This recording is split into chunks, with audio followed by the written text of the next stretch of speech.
বাহিরে বের হলেই এখন দোকানগুলোতে চোখে পড়ে নানা ধরনের বড়ই। এখন যেহেতু শীতকাল, চারিদিকে শুধু বড়ইয়ের মেলা।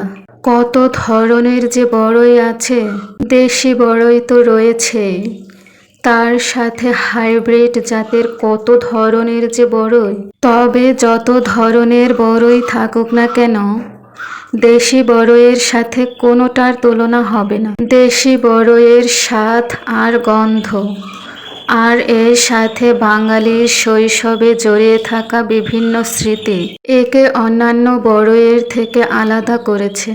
এরপর চোখে পড়ল একজন খালা কিছু শাকসবজি নিয়ে বসেছে। আমাদের দেখেই বলল কিছু নিতে। যদিও আমাদের তেমন কিছু প্রয়োজন ছিল না, কিন্তু ভাবলাম তার কাছ থেকে কিছু নেওয়া উচিত। তাই কিছু থানকুনি পাতা কিনে নিলাম। থানকুনি পাতা স্বাস্থ্যের জন্য খুবই উপকারী, আর পেটের নানা ধরনের সমস্যার সমাধান করতেও সাহায্য করে। এরপর আমাদের কাজ শেষ করে বাড়িতে ফেরার জন্য গাড়িতে উঠলাম। সাথে কিনে নিলাম সিঙ্গারা।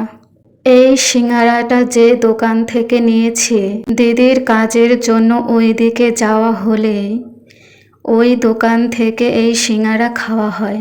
অনেক ভালো বানায় তারা এই সিঙ্গারাটা, অনেক মজা লাগে খেতে। কিন্তু কেন জানি না, ওই দিন সিঙ্গারাটা একটুও ভালো লাগেনি খেতে। একদম ঠান্ডা ছিল সিঙ্গারাটা। আর এর সাথে যে মজার টমেটো সসটা দিত, ওইটা দেয়নি। সব কিছু মিলিয়ে ওই দিন সিঙ্গারাটা খেয়ে একদমই মজা পাইনি।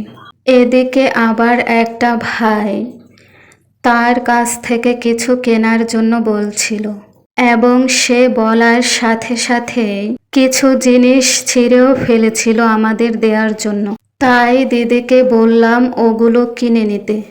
দিদিও অনেক কিছুই কিনে দিল। আসলে এসব মানুষের থেকে আমাদের প্রয়োজন না থাকলেও কিছু না কিছু কেনা উচিত, কারণ তারা কষ্ট করে খেটে খাওয়ার চেষ্টা করছে, তবুও অন্যায় কিছু তো করছে না।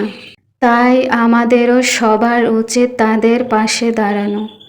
যে খাবারগুলো কিনেছিলাম তার মধ্যে কিছু খাবার বাসে বসেই খেয়েছিলাম, আর কালিজিরা বাদাম দিয়ে যে চাল ভাজাটা কিনেছিলাম সেটা বাড়িতে এসে খাচ্ছি।